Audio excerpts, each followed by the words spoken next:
Nós estamos em uma série de estudos bíblicos temáticos e nós estamos estudando a doutrina do pecado. E daí nós já havíamos falado como é difícil discorrer sobre esse tema. Difícil não porque temos dificuldades no seu entendimento, mas é difícil porque nós estamos falando daquilo que é inerente a todos os seres humanos. E há uma dificuldade no que diz respeito à compreensão do que de fato é pecado. Para nós é muito claro, para nós que fomos convencidos do pecado, vencidos pela graça, entendemos muito bem o que é pecado, não é? Sabemos que pecado é toda e qualquer desconformidade com a lei de Deus. É tudo aquilo que não está dentro dos padrões morais de Deus. É tudo aquilo que contraria a lei de Deus. E sabemos que pecado é abominável ao Senhor. Sabemos que pecado desagrada a Deus. E temos a capacidade, à luz das Sagradas Escrituras, de discernir o que é pecado, o que não é pecado. Ou seja, o que agrada a Deus e o que não agrada a Deus. O que está de acordo ou em acordo com a palavra de Deus ou aquilo que não está. Mas essa compreensão do que é certo e errado não é padrão em todo o mundo, ok? De maneira que em alguns círculos, né, as pessoas podem, por exemplo, relativizar o que é certo e o que é errado. Em alguns contextos, mentir talvez seja necessário, um mal necessário, ou uma arma de sobrevivência, né? Eu posso mentir desde que seja para zelar por mim mesmo. Em alguns contextos, pecado nem existe, é apenas uma coisa que os religiosos, fundamentalistas, cristãos, né, colocaram na mente do povo para aterrorizar. Na realidade, você é livre para fazer o que você quiser, desde que você respeite o limite do outro, mas necessariamente você, na sua particularidade, pode fazer o que você quiser. Você tem que ser apenas politicamente correto. Então, viva a vida do seu jeito, deixe o outro viver do jeito dele, e daí está tranquilo. Dentro desse contexto, tudo é permitido. Inclusive, é proibido proibir. As pessoas que não compreendem a doutrina bíblica do pecado, elas aceitam apenas uma doutrina: é proibido proibir. Você pode tudo, desde que você não diga que o outro esteja errado. Isso é muito complicado, mas, infelizmente, é a compreensão de que alguns têm desenvolvido e aceitado. Infelizmente, isso às vezes chega dentro da própria igreja. Mas pecado, irmãos, é de fato uma afronta a Deus. E daí, quando nós falamos que nós devemos nos arrepender do pecado, é interessante porque a Bíblia nos orienta a nos arrepender não apenas do que fazemos, mas nos arrepender de quem somos. Por quê? Porque nós pecamos porque somos pecadores. Ninguém se torna um pecador, todos são pecadores. E daí, a doutrina do pecado tem uma máxima, que é justamente essa: nós pecamos porque somos pecadores e não nos tornamos quando pecamos. Nós pecamos porque somos, de maneira que nós nos arrependemos não apenas do que fazemos, mas de quem somos. Porque a nossa prática de pecado, o nosso ato de pecado, a execução do nosso pecado, é justamente a evidência de uma natureza pecaminosa. Nós vamos entender isso ao longo das nossas exposições. Mas aqui e ali nós vamos tentar desmistificar algumas coisas. Por exemplo, você já ouviu aquela frase que Deus ama o pecador e abomina o pecado? Você já deve ter ouvido, já deve ter até falado, como eu também. Eu já ouvi, já falei e já até ensinei isso daí. Mas aí eu tive que me arrepender diante de Deus por ter ensinado uma coisa errada. Porque se o pecado é a prática do pecador, Deus abomina tanto o pecado quanto o pecador. E onde é que a gente vai encontrar isso na Bíblia? A Bíblia diz que a ira de Deus permanece sobre o pecador. A Bíblia diz que o pecador tem que se arrepender do seu pecado. Se a ira de Deus permanece sobre ele, significa que Deus está irado contra ele, tanto quanto contra as suas ações. Dizer que Deus ama o pecador e abomina o pecado é reduzir a compreensão que a Bíblia nos apresenta acerca do ser de Deus. Nós temos que entender que Deus, ele é amor. É claro que Deus é amor. Quem vai duvidar disso? A Bíblia diz que Deus é amor, por isso que ele ama. Essencialmente Deus é amor, mas a Bíblia diz que ele também é fogo consumidor. De maneira que um atributo de Deus não elimina o outro. O fato de Deus ser amor não elimina a sua ira. E o fato de Deus estar irado não elimina o fato dele também ser amor. Deus tem a capacidade de manifestar todos os seus atributos de maneira que um não elimina o outro. A grande diferença é que a ira de Deus é justa, diferente da nossa. Raramente eu estou justamente irado contra alguma coisa. Raramente. É possível, por isso que Jesus diz, ora, ireis, mas não pequeis. É possível estar irado e não pecar. Mas quando a Bíblia fala na ira de Deus contra o pecador, ele está justamente irado. Por quê? Porque ele não está irado contra um inocente. Aquele do qual Deus está irado é um agressor da sua santidade. Ele é digno da ira de Deus que condena eternamente. E quando Deus faz isso, e quando Deus exerce a sua ira sobre o pecador, ele está manifestando a sua justa ira, porque aquele é um transgressor da sua lei. O que foi que Deus disse a Adão lá no capítulo 2, versos 16 e 17, de Gênesis? Que ele poderia comer de toda a árvore do jardim, mas da árvore que está, lá, uma delas que estava no meio do jardim, a árvore do conhecimento do bem e do mal, foi que disse Deus, dela não comereis, porque no dia em que dela comerdes, certamente morrerás. Sobre aquela árvore estava uma ordem divina. E desobedecer a ordem divina implica em quê? Pecado. Logo, quando Deus exerce juízo sobre os homens e sobre eles manifesta sua ira, Deus está exercendo a sua justa ira, porque o homem transgrediu a sua lei. Logo, Deus não pode punir o pecado e eliminar o pecador. Ou melhor, isentar o pecador. Porque senão, quem seria condenado ao inferno? O pecado. Mas a Bíblia diz que Deus preparou o inferno para Satanás e seus anjos, mas também para aqueles pecadores impenitentes que se encontrarão no dia do juízo não arrependidos.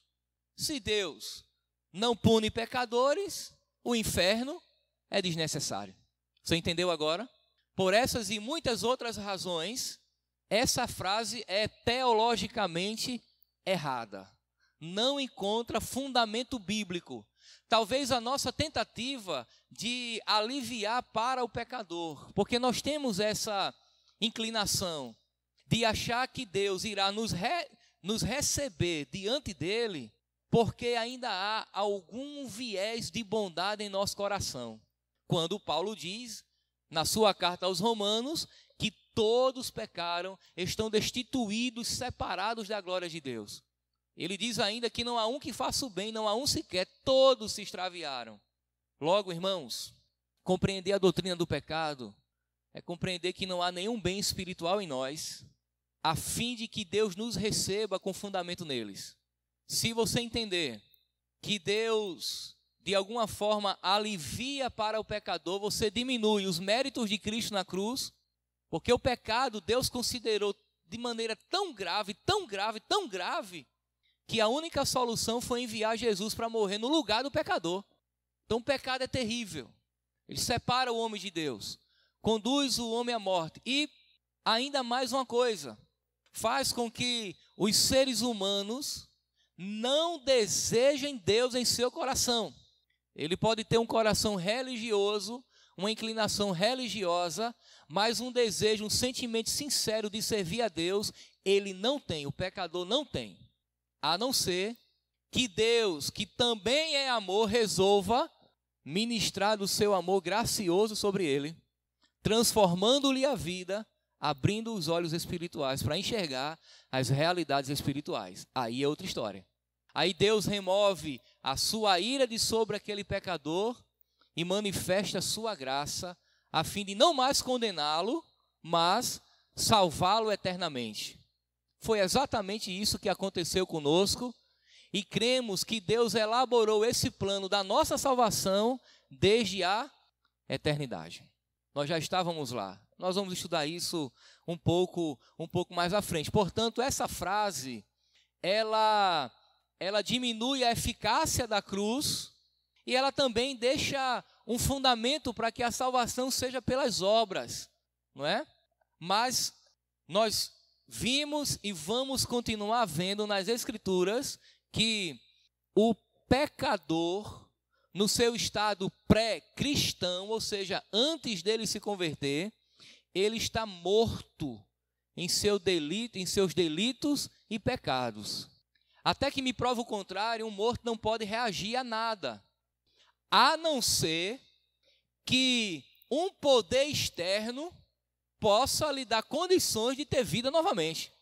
Mas o que nós sabemos é que a ciência não pode fazer isso, a não ser que Deus resolva ressuscitar um indivíduo, como aconteceu com Lázaro, por exemplo. Mas quando Paulo usa esse texto lá em Efésios, né, quando ele escreve a carta aos Efésios, ele está falando para pessoas fisicamente vivas, mas espiritualmente mortas.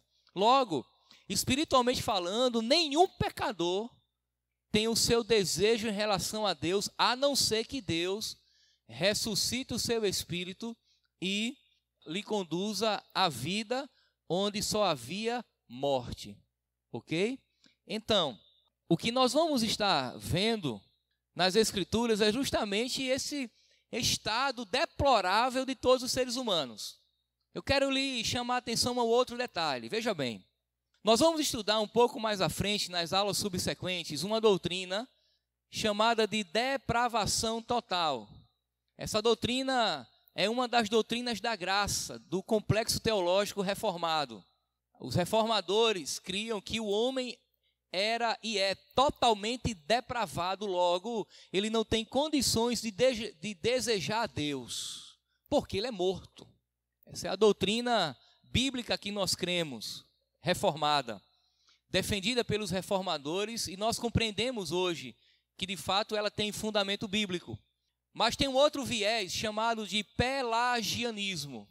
Foi desenvolvida por um personagem da igreja, ele, acho que lá dos primeiros séculos da igreja cristã, chamado Pelágio. Pelágio entendia que no momento em que Adão pecou, ele não morreu, ele apenas adoeceu. Ora, um doente é uma coisa, um morto é outra. Um morto, ele não tem estímulos de nenhuma forma. Um doente tem. Você já viu aquela história que a gente vai visitar alguém e diz, rapaz, fulano está quase morto. Olha, quase morto não é morto ainda. Não existe quase morto. Ou ele está morto ou ele está vivo. Ele pode estar vivo, gravemente doente. Pelágio entendia que quando Adão pecou, Adão não morreu. Adão adoeceu. Mas a Bíblia diz que Deus disse a Adão que se ele comesse, ele o quê? Morreria. Portanto, nós entendemos que o pelagianismo é uma heresia. Por quê? Preste muito bem atenção. Se o homem não está morto e doente, ele pode, segundo Pelágio, decidir buscar a Deus.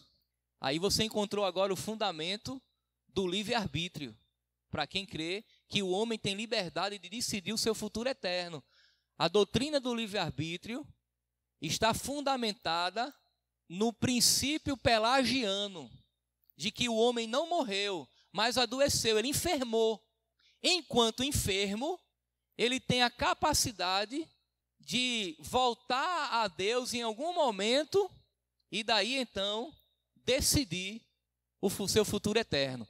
Partindo desse princípio, a salvação está nas mãos do homem e não necessariamente em uma iniciativa divina. Nós vamos trabalhar essa ideia do livre-arbítrio e da eleição lá na frente. Mas se você compreender a doutrina do pecado aqui, será extremamente fundamental para determinar o que você crê, o que nós cremos no que diz respeito à salvação. Se crermos que o homem morreu e que ele é depravado em toda a sua constituição, logo ele precisa que Deus intervenha na vida dele. A salvação é uma obra exclusiva de Deus. Se nós crermos que o homem apenas enfermou e ele é capaz de voltar a Deus por conta própria, então a salvação está fundamentada nos méritos humanos e em uma decisão do ser humano. E sinceramente, irmãos, isso não tem biblicamente nenhum fundamento. Segundo o que Paulo escreve a sua carta aos Efésios no capítulo 2, até a fé da qual eu criei em Deus, foi Ele que me deu. É por isso que Paulo diz que isso não vem de vós, é dom de Deus, não por obras, para que ninguém se glorie. Naquele momento em que eu criei em Deus para a salvação, é porque Deus ressuscitou o meu espírito morto e me deu condições de dizer, agora eu quero servir ao Senhor. Logo, nós respondemos ao chamado eficaz de Deus em nossa vida. Nós vamos melhorar tudo isso que nós falamos até agora, quando chegarmos na doutrina da salvação. Por enquanto, nós vamos nos deter na doutrina do pecado. Muito bem, seria interessante revisarmos um pouco o capítulo 3 do Gênesis, mas nós já fizemos 2 exposições em relação a isso, não é? Você pode entrar no nosso canal no YouTube, ok? E procurar lá as 2 exposições. Você pode procurar o paraíso perdido e você pode procurar o Deus que não destrói pecadores. O paraíso perdido e o Deus que não destrói pecadores, e você terá 2 exposições no capítulo 3 do Gênesis, do livro de Gênesis, ok? Muito bem, irmãos, dadas as devidas explicações introdutórias, eu quero fazer uma pergunta aos irmãos e tentar responder junto com vocês também.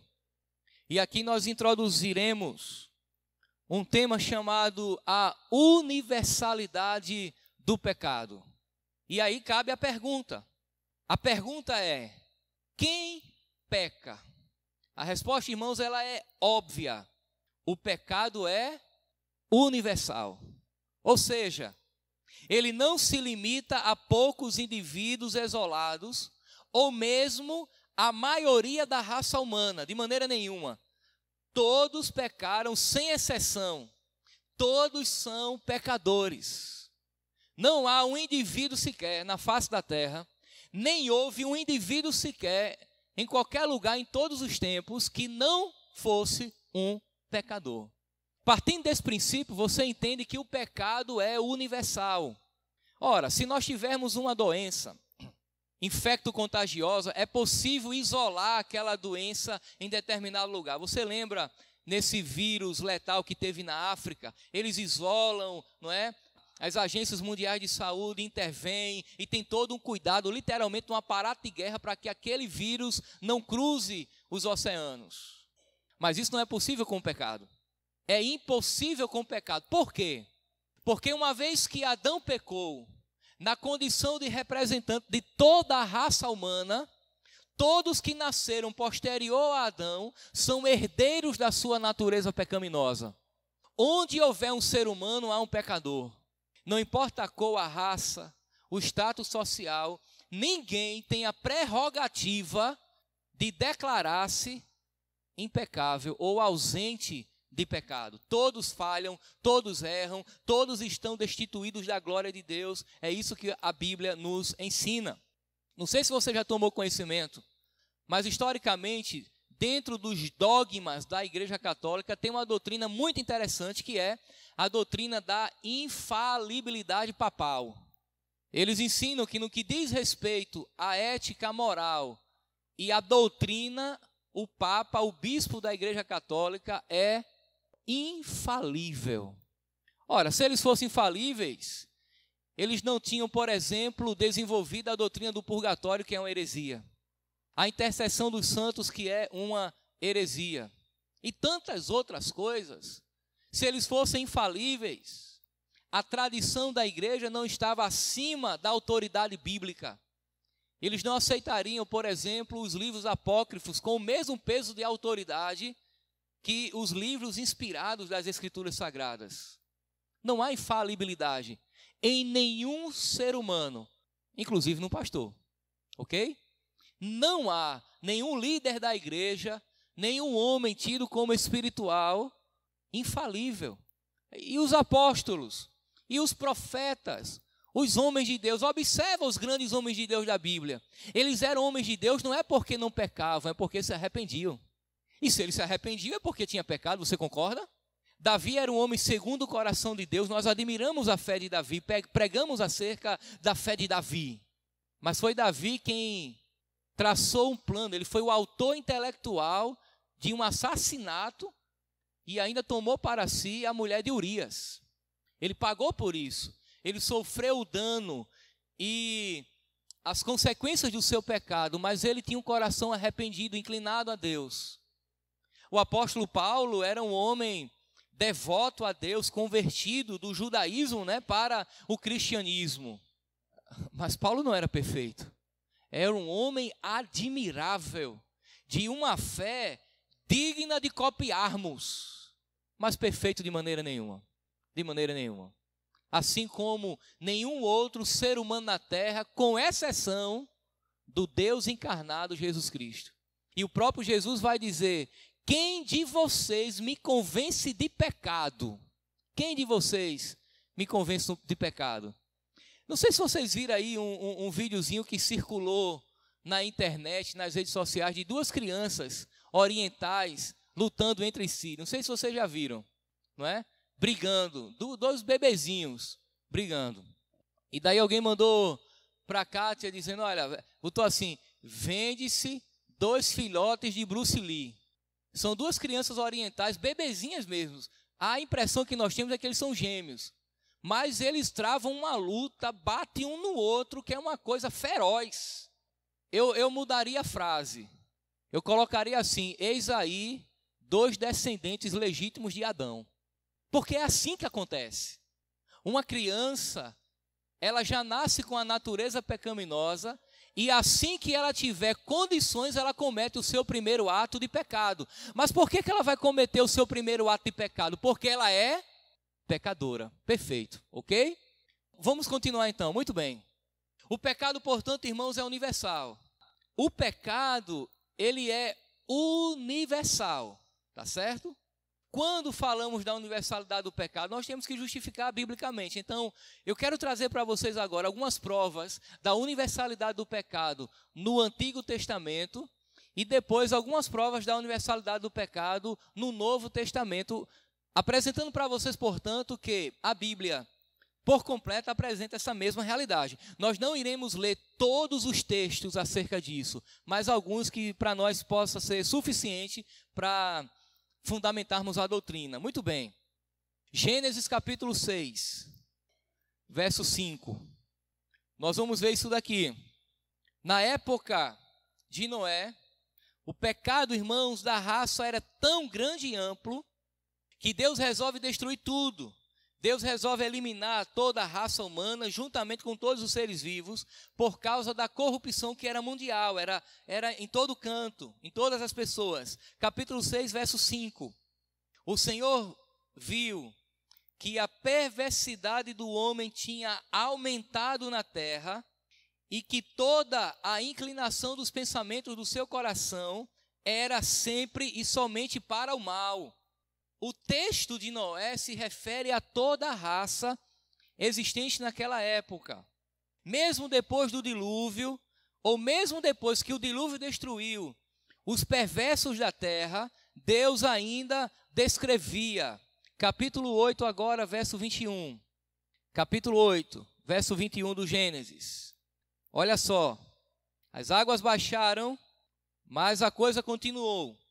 O Senhor sentiu o aroma agradável e disse a si mesmo: nunca mais amaldiçoarei a terra por causa do homem, pois o seu coração é inteiramente inclinado para o mal desde a infância. E nunca mais destruirei todos os seres vivos como fiz desta vez. Deus entendeu que o juízo já tinha sido ministrado no que diz respeito ao dilúvio, e não era mais necessário, porque o juízo não resolveria o problema do pecado, porque o homem é mau. As suas inclinações são más. E Deus já havia, claro, prometido e que colocaria em prática um plano redentivo para redimir esse homem. Gênesis capítulo 3, verso 15. Porém, inimizade entre ti e a mulher, entre o seu descendente e o teu descendente. Ele te esmagará a cabeça e tu lhe ferirás o calcanhar. É o que Deus fala para a serpente e já faz a promessa do filho da mulher que traria salvação, destruindo as obras de Satanás. Uma outra afirmação da pecaminosidade de todo homem é encontrada em 1 Reis, capítulo 8, verso 46. Vamos lá? 1 Reis, capítulo 8, verso 46. Olha o que diz aí. 1 Reis, capítulo 8, verso 46. Quando pecarem contra ti, pois não há ninguém que não peque, e ficares irado contra eles e os entregares ao inimigo, que os leve prisioneiros para a sua terra distante ou próxima. Mas preste atenção nessa frase: não há ninguém que não peque. Uma afirmação da universalidade do pecado. Davi também faz uma afirmação semelhante, não é? Salmos 143. Salmos 143. Verso 2. Mas não leves o teu servo a julgamento, pois ninguém é justo diante de ti. Ninguém é justo diante de Deus. Vamos ver também o Salmo 130. Vamos voltar um pouco. Salmo 130, verso 3. Se tu, soberano Senhor, registrasses os pecados, quem escaparia? Você está entendendo a gravidade da coisa? Vamos agora para Eclesiastes, capítulo 7, verso 20. Fica logo depois de Salmos. Eclesiastes, em Salmos e Provérbios. Eclesiastes, capítulo 7, verso 20. Diz assim: todavia, não há um justo na terra, ninguém que pratique o bem e nunca peque. Eu acho que esse texto é claro como a água, cristalino como a água. Não há um justo na face da terra, não há ninguém que não peque. De maneira, irmãos, que todos pecaram. O pecado, ele é universal. Deve-se considerar que essas declarações da pecaminosidade universal da raça humana são aplicáveis a todas as referências bíblicas a pessoas tidas como perfeitas ou inculpáveis. Por exemplo, a Bíblia diz que Noé era um homem reto e justo diante de Deus. Mas não quer dizer que Noé não era um pecador. O texto bíblico diz que Isaías era um homem também reto e justo diante de Deus, mas não quer dizer que Isaías não era um pecador. Assim como o texto do Novo Testamento se refere aos cristãos como santos, mas não quer dizer que nós somos plenamente isentos de pecado. A diferença, nós vamos ver isso mais na frente, é que nós somos pecadores redimidos. Os nossos pecados já foram perdoados em Cristo Jesus. Muito bem, irmãos.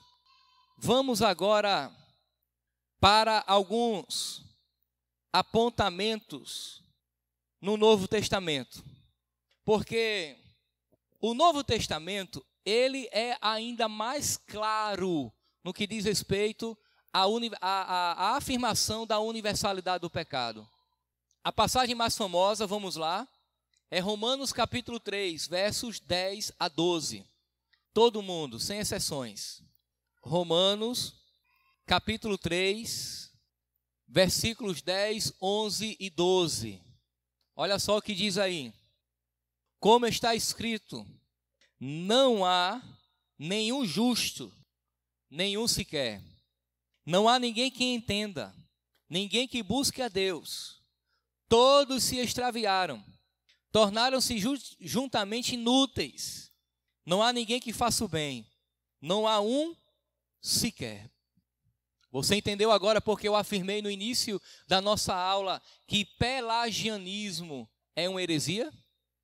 Se o Paulo está dizendo que não há um justo sequer, não há nenhum que faça o bem, não há um que busque a Deus, como é que eu vou afirmar que o pecador ele não está morto, mas doente, tendo capacidade ainda de voltar-se a Deus por conta própria? Impossível. Se eu afirmar isso para você, eu estou dizendo que Paulo está errado. Mas Paulo estava sendo direcionado pelo Espírito Santo e o que ele escreveu foi inspirado pelo Espírito Santo. Logo, o homem está morto nos seus delitos e pecados. Paulo também, ele vai deixar claro em outras citações. Aqui no texto que lemos, fica claro que Paulo desenvolve justamente o raciocínio do Salmo 14, do Salmo 53, do Salmo 140, verso 3. Paulo está apenas afirmando de maneira talvez mais clara aquilo que o Antigo Testamento, que era a Bíblia que ele usava na sua época, já afirmava. Ok? Mas Paulo também deixa claro que está falando não apenas dos incrédulos, os que estavam fora da fé, mas também dos que creem. Inclusive ele mesmo. Vamos lá para Efésios, capítulo 2, verso 3. Efésios, capítulo 2, verso 3. Eu quero ler o 1 para você entender e depois o 3. Verso 1 do capítulo 2. Olha só o que Paulo diz. Vocês estavam mortos em suas transgressões e pecados, ok? Se eles estavam mortos, é porque Deus lhes deu vida. É o que Paulo vai dizer logo em seguida, quando diz assim, mas Deus, que é rico em misericórdia, é o verso 4, tá? Mas Paulo está dizendo, ora, antes de vocês receber vida, vocês eram mortos. Paulo está dizendo, vocês, tem um vós aí. Mas no verso 3, Paulo usa um nós.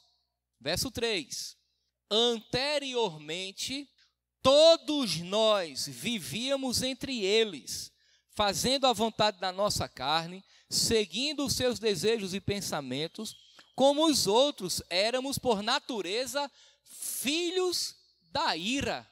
Paulo diz vós, depois Paulo diz nós, ou seja, vocês e eu éramos pecadores mortos em nossos delitos e pecados.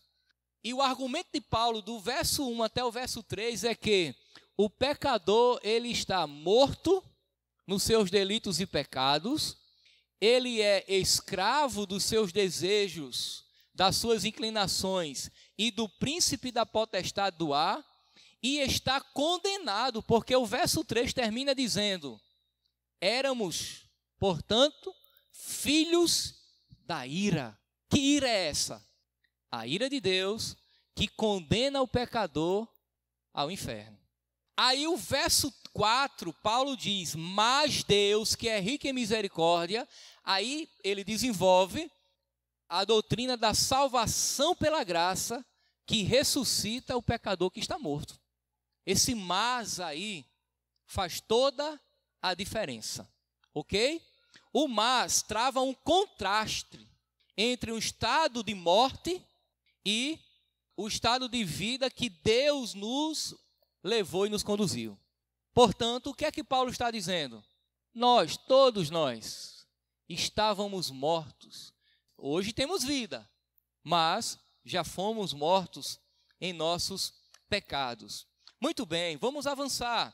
E aqui note que a exigência do arrependimento abrange todas as pessoas. Veja bem, se Deus convoca todos ao arrependimento, logo, todos são pecadores. Consequência lógica. Vamos para Atos dos Apóstolos, capítulo 17, verso 30. Atos dos Apóstolos, capítulo 17, verso 30. Olha só o que diz aí. No passado, Deus não levou em conta essa ignorância, mas agora ordena que todos, em todo lugar, se arrependam. Se Deus está chamando todos, em todos os lugares que se arrependam, significa que todos são pecadores. Logo, o pecado é universal. Todos foram contaminados com esse vírus letal. Não há um que faça o bem, todos se extraviaram. É evidente, irmãos, que no Novo Testamento, cada pessoa, pelo fato de ser humana, é considerada pecadora, precisando arrepender-se e nascer de novo. O pecado é universal. Eu quero encerrar aqui com uma frase e mais alguns poucos apontamentos. Veja bem, Hyde Smith, ele argumenta o seguinte, preste bem atenção. A universalidade do pecado é pressuposta como fato. Um exame mostrará que cada discurso de Atos, mesmo de Estevão, e cada epístola simplesmente pressupõe que todos os homens pecaram. Essa também é a pressuposição de Jesus nos evangelhos sinóticos. Os evangelhos sinóticos é Mateus, Marcos e Lucas. Sinótico significa semelhantes, parecidos. Jesus lidou com todas as pessoas com essa pressuposição. Eis aí um pecador. Jesus se aproximou, esse é o argumento dele. Os apóstolos, os evangelhos, o próprio Jesus partiu sempre desse pressuposto. Todos são pecadores. E Jesus se aproximava das pessoas partindo desse pressuposto. Eis aí um pecador. Deixa eu lembrar para você uma narrativa do Evangelho de Marcos. Havia um homem paraplégico. A Bíblia não diz o nome dele. Jesus estava dentro de uma residência. Estava apinhada de pessoas, lotada. De repente, alguns dos seus amigos, dos amigos do paraplégico, na tentativa de colocar aquele homem na presença de Jesus, teve uma ideia brilhante, porém mirabolante, mas deu certo. Desceram ele pelo telhado. Eu não sei como que fizeram aquilo, mas a Bíblia diz que desceu ele pelo telhado. E quando aquele homem foi posto diante de Jesus, o que foi que Jesus disse a ele?